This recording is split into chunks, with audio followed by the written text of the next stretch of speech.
नमस्कार दोस्तों, राम राम। मैं हूं योगेश और आप सुन रहे हैं हॉरर कहानी, वो भी मेरी जुबानी। तो दोस्तों, आज मैं आप लोगों के लिए एक बहुत ही डरावनी कहानी लेकर आया हूं। बरसाती रात, जंगल की पगडंडी और एक भटकती नीली रोशनी। कहते हैं कच्चा कलवा किसी को चुन ले तो उसका खेल कभी खत्म नहीं होता। ये कहानी है एक ऐसे परिवार की जिसने अनजाने में उस मौत के खेल में कदम रख दिया और फिर उनकी जिंदगी कभी पहले जैसी नहीं रही। ये सिर्फ एक कहानी नहीं, एक सच्ची आप बीती है जिसे सुनकर आज भी रोंगटे खड़े हो जाते हैं। तो दोस्तों, कहानी शुरू करने से पहले मुझे आपसे एक छोटी सी रिक्वेस्ट है कि अगर आप लोग मेरे चैनल पर नए हैं तो मेरे चैनल को सब्सक्राइब करें और मेरी वीडियो को लाइक करें। तो चलिए दोस्तों, बिना समय बर्बाद किए कहानी शुरू करते हैं। मेरा नाम नरेंद्र साहू है और मैं ग्राम बघोरा, जिला कबीरधाम का रहने वाला हूं। उस रात मैं अपने रिश्तेदार की शादी से लौट रहा था। बरसात शाम से ही थमने का नाम नहीं ले रही थी और रात होते होते सड़कों पर इतना कीचड़ भर गया था कि बाइक चलाना भी मुश्किल हो गया था। हवा में मिट्टी और गीली लकड़ियों की सड़ी सी गंध फैल रही थी। आसमान बार बार गरज रहा था, जिसे किसी अनहोनी का संकेत दे रहा हो। शादी में तो देर हो ही गई थी, ऊपर से मौसम ने हालत और बिगाड़ दी। मैं जैसे तैसे बाइक संभालता चला, लेकिन गांव से 2 किलोमीटर पहले पहियों ने जवाब दे दिया। बाइक सीधे कीचड़ में धंस गई। मैंने 2-3 बार निकलने की कोशिश की, पर कीचड़ और गहरा होता गया। दूर दूर तक कोई इंसान नजर नहीं आ रहा था, बस झींगुरों की आवाज, मेंढकों की टर टर और हवा का सीटी जैसा शोर। मैं जानता था कि आगे का रास्ता सबसे खतरनाक है, कच्चा कलवा वाला जंगल। बचपन से वहां की कहानियां सुनते आए थे। कहते थे कि एक बच्चा अचानक कहीं से प्रकट होता है, खेल खेलने की जिद करता है, और जो उसके खेल में शामिल हो जाए उसका घर परिवार तक खत्म हो जाता है। कई परिवारों को इस रास्ते पर अजीब हादसों का सामना करना पड़ा था। गांव के बुजुर्ग आज भी शाम होते ही उस तरफ कदम नहीं रखते। मैं अपनी बाइक कीचड़ से निकालने की कोशिश करता रहा, पर पहिया और धंसता जा रहा था। हाथ पांव कीचड़ से लथपथ हो चुके थे और बारिश अब हल्की बूंदाबांदी में बदल गई थी। लेकिन हवा में ठंड पहले से ज्यादा घुल गई थी। ऐसा लग रहा था जैसे जंगल ने मुझे अपनी गोद में दबोच लिया हो।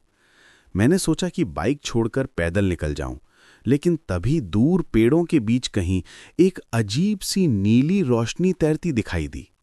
वो रोशनी ऐसी थी जैसे पेट्रोल पानी पर फैलकर चमकता है, पर यह कहीं ज्यादा स्पष्ट और कहीं ज्यादा डरावनी। वो धीरे धीरे हिलती हुई मेरी ओर बढ़ रही थी। मैंने खुद को समझाया कि शायद किसी घर की टॉर्च होगी, लेकिन उस दिशा में गांव तो था ही नहीं, बस घना जंगल, दलदली रास्ता और वे कहानियां जो बचपन से सुनते आए थे। जैसे ही नीली रोशनी करीब आई, हवा एकदम ठंडी हो गई।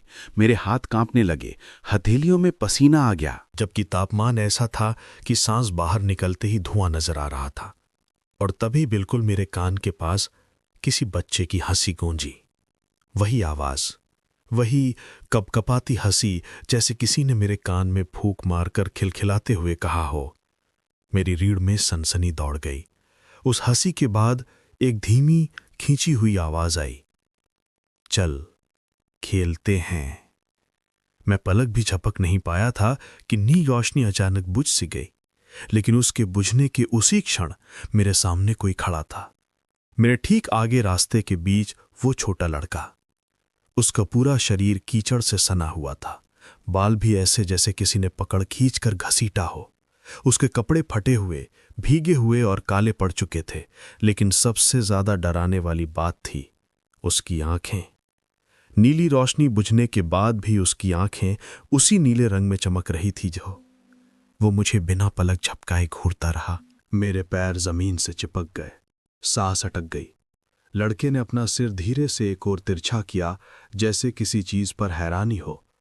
फिर बच्चों वाली मासूम लेकिन डरावनी मुस्कान उसके मुंह पर फैल गई। भैया, मौत का खेल खेलेंगे? उसकी आवाज उतनी ही ठंडी थी जितनी वो रोशनी। वो ना तो सामान्य बच्चे की थी, न बूढ़े की। उसमें एक अजीब सी दोहरी गूंज थी, जैसे दो लोग एक साथ बोल रहे हों, एक छोटा एक बड़ा। मैंने पीछे हटना चाहा, लेकिन जमीन जैसे मेरे पैरों को पकड़े हुए थी। डर मेरे शरीर में ऐसे फैल रहा था जैसे बर्फ की नालियां नसों में दौड़ रही हों। लड़के ने एक कदम मेरी तरफ बढ़ाया। इसके साथ ही कीचड़ में उसके पांव ढसने की आवाज आई। पर अजीब बात यह थी कि उसके पांव कीचड़ में धंसते नहीं थे। वो कीचड़ को छूता जरूर था, पर उस पर असर नहीं होता था। बस आवाज आती थी जैसे कोई अदृश्य वजन जमीन पर दबा रहा हो। वो फिर बोला, चलो ना, बस एक खेल। मैंने कांपती आवाज में कहा, कौन सा खेल? उसने अपनी दोनों हथेलियां आगे कर दी। उन दोनों हाथों पर गहरे नीले निशान थे, जैसे पुरानी रस्सियों से खूब कसकर बांधा गया हो। मुझे लगा वो कोई खिलौना दिखाएगा, लेकिन उसके हाथ खाली थे। उसने हवा में कुछ उठाने जैसा इशारा किया और अचानक उसके हाथों में मिट्टी का एक छोटा सा पुतला उभर आया। वो पुतला बिल्कुल इंसान के आकार का था। सिर, 2 हाथ, 2 पैर, और उसका चेहरा मिट्टी में धंसा ऐसा था जैसे किसी ने अंगूठे से उसे दबा दिया हो। वो फुसफुसाया, इसका खेल, जो हारेगा वो घर नहीं लौटेगा। मैंने जैसे तैसे हिम्मत जुटाई और पीछे हटने लगा, लेकिन वो लड़का हर बार मेरे पीछे हटते ही उतना ही आगे बढ़ जाता। उसकी चाल जमीन को छुए बिना तैरने जैसी थी, लेकिन कदमों की आवाजें साफ आती थीं। हवा और ठंडी होती चली गई। पेड़ों की पत्तियां कांपने लगीं। कहीं दूर उल्लू के चिल्लाने की आवाज आई।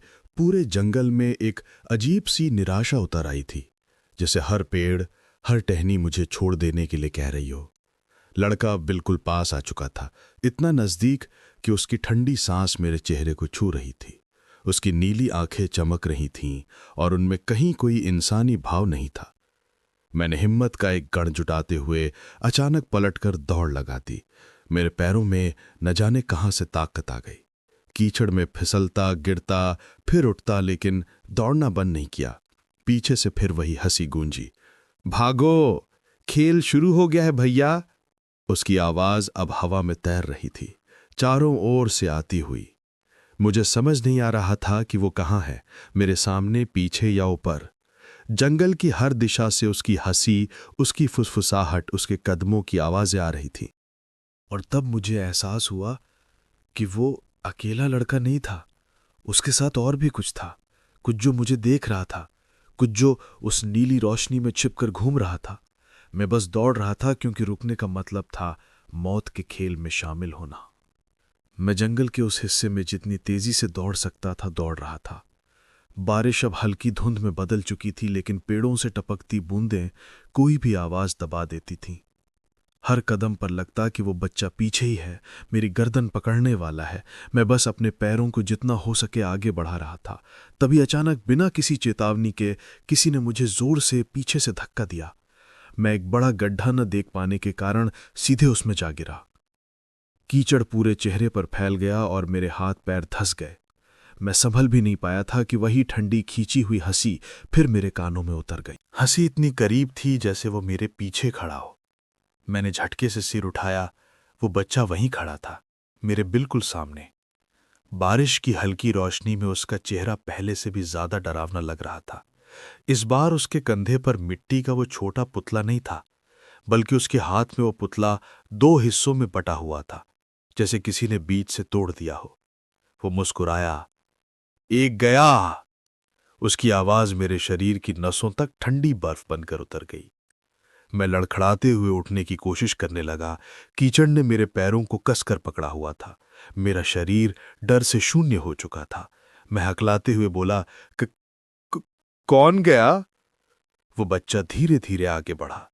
बारिश की हर बूंद उसके शरीर से टकराकर जैसे धुआं बन जाती थी।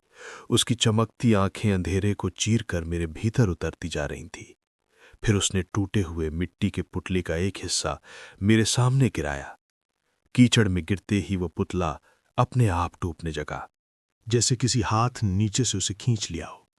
बच्चा बोला, अब दूसरा। मैंने डर से चिल्लाकर पूछा, दूसरा कौन? कौन दूसरा? लड़के ने अपनी उंगली धीरे से उठाई और जंगल की सीमा के बाहर की ओर इशारा कर दिया। वही दिशा जहां मेरा घर था। उसका इशारा इतना सरल, इतना शांत, लेकिन उतना ही भयावह था। उस क्षण मेरा गला सूख गया, मेरी सांसें अटक गईं, दिल की धड़कन एक पल के लिए रुक जैसी गई। उसकी उंगली जिस दिशा में उठी थी, वो सिर्फ रास्ता नहीं था, वो मेरे घर की ओर उठी थी। मेरी माँ, पिताजी, छोटी बहन और मेरी पत्नी प्रिया सब उस तरफ थे। मैंने हड़बड़ा कर चिल्लाया, नहीं, मेरे घर की तरफ क्यों? तुझे मुझसे क्या चाहिए? लड़का हल्की मुस्कान के साथ बोला, खेल, खेल सभी के साथ होता है। पहला इशारा तुझे दिया, दूसरा उन्हें मिलेगा। उसकी आवाज में किसी बच्चे जैसी मासूमियत बिल्कुल नहीं थी। वो एक खाली सड़ी हुई ध्वनि थी, जैसे किसी कुएं के अंदर से आवाज आती है। मैं कांपते हुए बोला, तू चाहता क्या है? लड़का धीरे से एक कदम और आगे बढ़ा।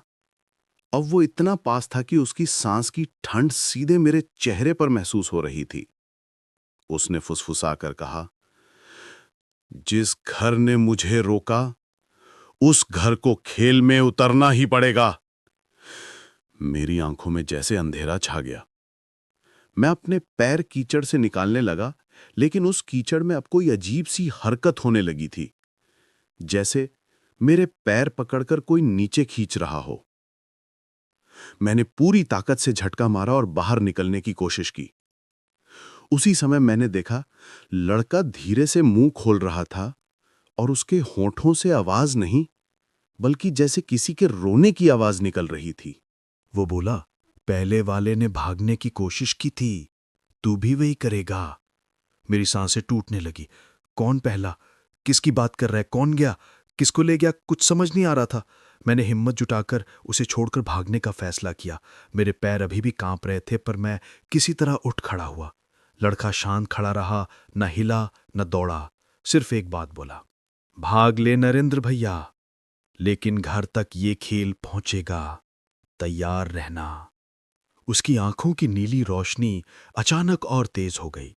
पेड़ों की पत्तियां तेजी से हिलने लगी। हवा में एक अनजानी घुटन भर गई। मैं भाग पड़ा, इतना तेज जितना जीवन में कभी नहीं भागा था। पीछे मुड़कर देखने की हिम्मत नहीं की। सिर्फ एक ही बात दिमाग में गूंज रही थी, घर? मेरे घर के साथ क्या होने वाला है? जंगल से निकलकर जैसे ही मुख्य सड़क आई, अचानक वो नीली चमक गायब हो गई। हवा सामान्य हो गई। बारिश भी बंद हो गई, लेकिन अंदर का डर खत्म नहीं हुआ था, क्योंकि अब साफ समझ आ चुका था, कच्चा कलवा का खेल सिर्फ मेरे पीछे नहीं पड़ा, वो मेरे परिवार की ओर बढ़ चुका था। जंगल से किसी तरह जान बचाकर जब मैं घर पहुंचा, तब रात के करीब 3:30 बज रहे थे। सड़क पर सन्नाटा पसरा था। कुत्तों की भौंक तक नहीं सुनाई दे रही थी, पर घर के पास पहुंचते ही कुछ अजीब सा महसूस हुआ। गेट आधा खुला था। ये बात अपने आप में बहुत खतरनाक थी, क्योंकि मेरी पत्नी प्रिया रात में गेट हमेशा बंद करती थी। मैंने पहले धीमे से आवाज दी, प्रिया। कोई जवाब नहीं मिला। हवा में वही ठंडी घुटन थी जो जंगल में महसूस हुई थी, जिसे कोई अंधिका साया दरवाजे पर खड़ा होकर मेरी राह देख रहा हो। मैं धीरे धीरे आंगन में आया। बरामदे की लाइट पुरानी थी, कभी जलती कभी बुझती। उसी हल्की टिमटिमाती रोशनी में मेरे कानों तक एक आवाज आई, थप थप थप। ऐसा लग रहा था जैसे कोई दीवार या दरवाजे पर अपना सिर मार रहा हो। मैं घबरा गया। कदम अपने आप तेज हो गए। जैसे ही ड्राइंग रूम के पास पहुंचा, आवाज और तेज हो गई। मेरी सांस अटक गई। मैंने दरवाजा झटके से खोला और जो दृश्य सामने था, वो मेरी जिंदगी की सबसे दर्दनाक, सबसे डरावनी छवि बन गया। मेरी पत्नी प्रिया दीवार की तरफ मुंह करके खड़ी थी और अपना सिर दीवार पर बार बार मार रही थी, इतना जोर से कि दीवार पर हल्का सा खून भी लग चुका था। थप थप थप। उसकी लंबी चोटी हर चोट के साथ पीछे झूल रही थी। मैंने चिल्लाकर कहा, प्रिया क्या कर रही हो? वो मेरी ओर पलटी ही नहीं। दूसरी तरफ कमरे के कोने में मेरा 7 साल का बेटा आरव बैठा था। वो फूट फूट कर रो रहा था, लेकिन उसकी आवाज जैसे दब गई थी। वो अपने कान बंद किए हुए था और लगातार कह रहा था, नहीं नहीं नहीं, मैं नहीं खेलूंगा, नहीं वो नहीं। मैं पागलों की तरह भागकर प्रिया के पास पहुंचा, उसका हाथ पकड़ा और उसे दीवार से दूर खींचा। वो तुरंत मेरी तरफ मुड़ी। उसकी आंखें लाल हो चुकी थीं, सांसें भारी थीं और पूरा शरीर कांप रहा था। मैंने जोर से कहा, क्या हुआ प्रिया, कौन आया था? वो पहले तो चुप रही, फिर अचानक जोर से रोने लगी। उसकी आवाज टूटती जा रही थी। वो कांपते हुए बोली, नरेंद्र, घर में एक बच्चा आया था। मेरे कान सुन्न हो गए। उसने आगे कहा, वो किचन के बाहर खड़ा था। रात के करीब 2 बजे। मैंने सोचा कोई पड़ोस का बच्चा खो गया होगा, पर वो बोला, पहले मैं, फिर नरेंद्र। मेरी रीढ़ में बिजली उतर गई। मैंने तुरंत आरव को गोद में उठाया। उसका चेहरा बर्फ जैसा ठंडा था। उसने रोते रोते कहा, पापा, उसने मेरी कार ले ली, कह रहा था चलो खेलते हैं। मैं जैसे पत्थर बन गया। मुझे जंगल में वो बच्चा याद आया, उसका टूटा हुआ मिट्टी का पुतला, उसकी नीली आंखें और वो वाक्य, पहला, दूसरा। यहां घर में वही बातें दोहराई जा रही थीं। मेरी पत्नी के बोलते बोलते होंठ कांप रहे थे। वो अचानक बोली, फिर वो गायब हो गया। पर उसके जाने के बाद कमरे में किसी के दौड़ने की आवाजें आने लगी, जैसे वो दीवारों के बीच चक्कर लगा रहा हो। मैंने तुरंत दरवाजे, खिड़कियां, पर्दे सब चेक किए। कोई नहीं था। लेकिन घर के अंदर हवा किसी शव जैसी ठंडी थी। आरव अभी भी फूट रहा था। वो मेरी शर्ट पकड़े हुए बोल रहा था, उसने कहा था अगर मैंने खेल नहीं खेला तो वो मम्मी को ले जाएगा। मेरे अंदर कुछ टूट गया। उस रात मैंने फैसला किया कि मैं किसी के पास जाऊंगा। गांव में ऐसे मामलों में लोग अक्सर मंदिर के पुजारी रघुनाथ बाबा को बुलाते थे। वो बूढ़े थे, लेकिन उन्होंने कई बार अजीब घटनाओं का जिक्र किया था और कुछ लोगों की मदद भी की थी। मैं बिना देर किए घर से बाहर निकला और सीधे उनके घर भागा। रात के 4 बज रहे थे जब मैं उनके दरवाजे पहुंचा। मैंने धड़ाधड़ दरवाजा पीटा, बाबा दरवाजा खोलिए। कुछ मिनट बाद पुजारी ने दरवाजा खोला। उनके चेहरे पर नींद नहीं बल्कि चिंता थी, जैसे उन्हें पहले से पता हो कि मैं क्यों आया हूं। उन्होंने गहरी नजर से मुझे देखा और बोले, भूतिया हवा तेरे पीछे पीछे आई है बेटा। क्या देखा जंगल में? मैंने कांपती आवाज में पूरी घटना बताई। बाबा ने यह सुनते ही माथा पकड़ लिया, फिर बोले, तू अकेले नहीं फंसा। अगर वो घर के अंदर आ गया है तो खेल अब रुकेगा नहीं। मैंने घबरा कर पूछा, बाबा क्या करेगा अब वो? उन्होंने धीमी भारी आवाज में कहा, कच्चा कलवा जब घर में घुस जाए तो वो किसी एक को नहीं छोड़ता। वो खेल में सबको उतारता है और हर रात खेल का रंग बदलता है। मैं अंदर तक कांप गया। बाबा ने अपना थैला उठाया, कुछ मंत्र की पोटलियां ली और मेरे साथ चल पड़े। वो बोले, समय बहुत कम है नरेंद्र, अगर आज की रात संभाल नहीं पाए तो सुबह तेरा घर पूरा खाली मिल सकता है। मेरी टांगे जवाब देने लगी। मैंने पहली बार महसूस किया कि जंगल से बचकर घर आया था, पर घर शायद जंगल से भी ज्यादा खतरनाक हो चुका था। पुजारी रघुनाथ बाबा मेरे घर पहुंचे तो दरवाजे पर ही रुक गए। उन्होंने कदम अंदर रखने से पहले हवा सूंघी, जैसे कुछ खोज रहे हों। फिर धीमे से बोले, यहां कुछ ऐसा है जो सिर्फ दिखाई नहीं देता बल्कि दीवारों में भी छुपा बैठा है। उनकी आवाज से ही मेरा पूरा शरीर कांप गया। भीतर जाते ही बाबा ने गायत्री मंत्र का जाप शुरू कर दिया। घर की हवा थोड़ी भारी थी, जैसे कोई अदृश्य बोझ हमारे ऊपर लटक रहा हो। प्रिया और आरव को मैंने कमरे में बैठा दिया। मेरी माँ और पिता भी डर से चुप बैठे थे। हर किसी के चेहरे पर वही दहशत, कहीं फिर वो बच्चा न टिक जाए। बाबा ने घर के हर कोने में गंगा जल छिड़का, कुछ पीले चावल बिखेरे और दरवाजों पर काले धागे बांध दिए। फिर बोले, कच्चा कलवा किसी परिवार को यूं ही नहीं चुनता। ये वो आत्मा है जिसे एक बार खेल रोक दिया गया था और अब वो अपना खेल पूरा करने लौटा है। मैंने घबरा कर पूछा, लेकिन बाबा उसे रोका कैसे जाए? उन्होंने कहा, इसका खेल बहुत पुराना है। मिट्टी के पुतले से शुरू होता है और इंसान की सांस पर खत्म। पर पूजा करने से थोड़ा समय मिल जाता है। कुछ दिनों के लिए यह घर से दूर रह सकता है। पूजा पूरी करने में 2 घंटे लग गए। अंत में बाबा ने एक तांबे का लोटा मेरे हाथ में दिया और कहा, अगर अगली बार कुछ दिखे इस लोटे का पानी छिड़क देना और याद रखना उससे बात मत करना, उसकी आंखों में मत देखना। उस रात घर में थोड़ी राहत थी, लेकिन डर अब भी दीवारों में जड़े जमा चुका था। मुझे पूरा यकीन था कि कच्चा कलवा इतनी आसानी से जाने वाला नहीं है। और सच वही हुआ। पूजा का असर बस 4 दिन रहा। 5वीं रात करीब 2:30 बजे खिड़की के बाहर अचानक एक अजीब सी नीली हलचल दिखी, जैसे कोई कांच के पीछे नीली आग जला रहा हो। मैंने सोचा शायद मेरी नजर का धोखा होगा, पर तभी हवा एकदम बर्फ जैसी ठंडी हो गई। कमरा अंधेरे में डूबा हुआ था और खिड़की पर नीली चमक धीरे धीरे बढ़ने लगी। पहले रोशनी, फिर एक परछाई, और फिर वही बच्चा बिल्कुल जंगल की तरह, कीचड़ से सना, सूखे बालों में मिट्टी, फटे कपड़े, और उसकी नीली आंखें ऐसी चमक रही थी जैसे रात को निगल लेना चाहती हो। लेकिन इस बार वो चिल्ला नहीं रहा था, हंस नहीं रहा था। वो पूरी तरह शांत खड़ा था, इतना शांत कि और भी डरावना। मैंने श्रद्धा के साथ बाबा का दिया लोका संभाल कर रखा था। हाथ कांप रहे थे, लेकिन मैं उसे पकड़ने को तैयार था। तभी अचानक मेरी पत्नी प्रिया के कान के पास किसी की बेहद धीमी ठंडी आवाज गूंजी, अब तेरी बारी। प्रिया डर के मारे चौंक कर उठी। उसकी सांसें तेज हो गई। वो मेरे पास आकर पकड़ लिया। नरेंद्र, वो आया है, वो यहीं है। मैंने खिड़की की तरफ देखा। लड़का मेरी पत्नी को घूर रहा था। उसकी आंखों में इस बार न खेल था, न मासूमियत, बल्कि कोई अंधेरा निर्णय। मैंने तुरंत तांबे का लोटा उठाया और पानी खिड़की की तरफ फेंक दिया। जैसे ही पानी की कुछ बूंदें कांच के पास पहुंची, नीली रोशनी अचानक कड़कड़ाने लगी।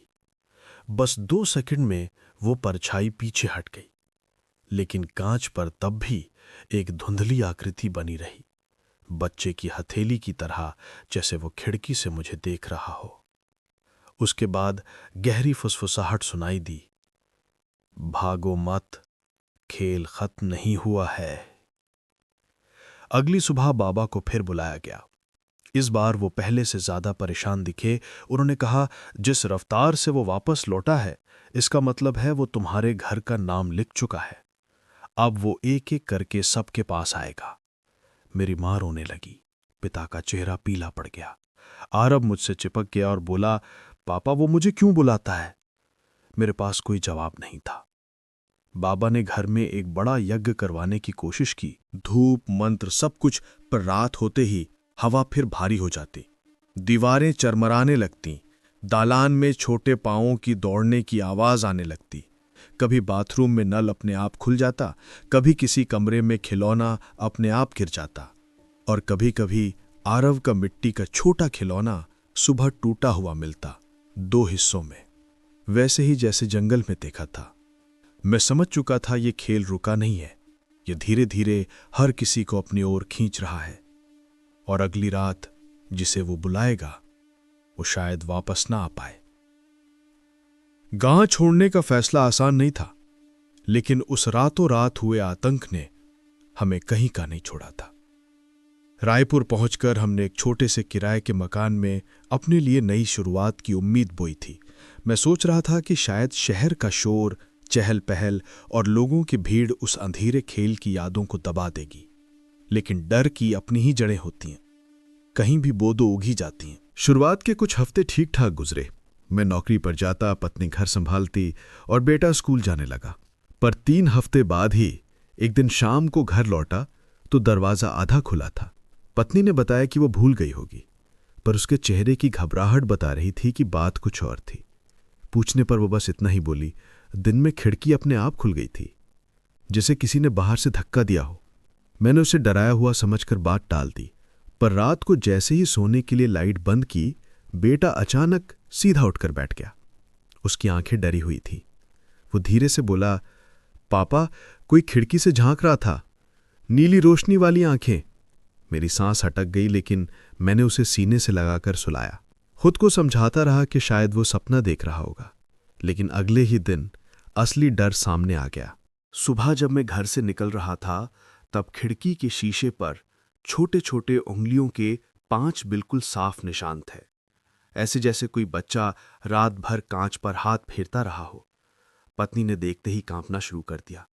वो वही जमीन पर बैठकर रोने लगी, नरेंद्र ये वही है, वही बच्चा, उसने कहा था कि खेल खत्म नहीं होगा। मेरा दिमाग शून्य हो गया। मैं खुद को समझाने की पूरी कोशिश कर रहा था कि यह हमारा भ्रम है, लेकिन सच तो ये था कि मैं भी रात भर किसी के चलने जैसी आवाज़ें सुनता रहा था। कमरे की दीवारें जैसे किसी अनजान ताल में खटक रही थीं और हवा बार बार ठंडी होकर कमरे में घूम जाती थी। एक रात मैं देर तक जागता रहा, सोचा था कि आज देखूंगा आखिर हो क्या रहा है।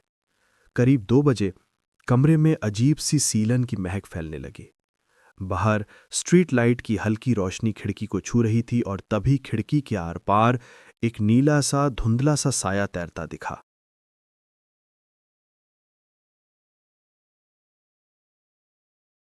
ऐसा लगा जैसे कोई छोटी उंगलियों वाला हाथ कांच पर घिसट रहा हो। मैं डर के मारे उठ भी नहीं पा रहा था। अचानक बच्चे की वही आवाज कान में उतर गई। खेल अधूरा है भैया, एक गया अब दूसरा। मैंने आंखें बंद कर ली। दिल की धड़कनें इतनी तेज थीं कि लगा अभी फट पड़ेंगी। जब हिम्मत करके दोबारा देखा तो साया गायब था, लेकिन खिड़की पर दागे हुए उंगलियों के निशान अभी भी वहीं थे। अगली सुबह पत्नी ने कहा कि वो अब और नहीं रह सकती। बेटा भी रात में डर कर रोने लगा था। हमने एक और मकान बदल लिया। सोचते थे शायद जगह बदलने से पीछा छूट जाए, लेकिन डर पीछे से दौड़कर आ ही जाता था। हर दूसरी या तीसरी रात बेटा किसी की हंसी सुनने की बात करता। कभी कमरे के कोने में पुरानी मिट्टी की बदबू आने लगती, कभी खिड़की की जाली अपने आप हिल जाती। सबसे डरावनी रात वो थी जब मैं बाथरूम में था और पत्नी दालान में कपड़े समेट रही थी। अचानक उसने इतनी जोर से चिल्लाया कि मैं घबरा गया। बाहर भाग कर आया तो वो दीवार की ओर इशारा कर रही थी। दीवार पर मिट्टी से बने छोटे पैरों के निशान थे, जैसे कोई बच्चा दीवार पर चढ़कर ऊपर की ओर भागा हो। उस रात हम में से कोई नहीं सोया।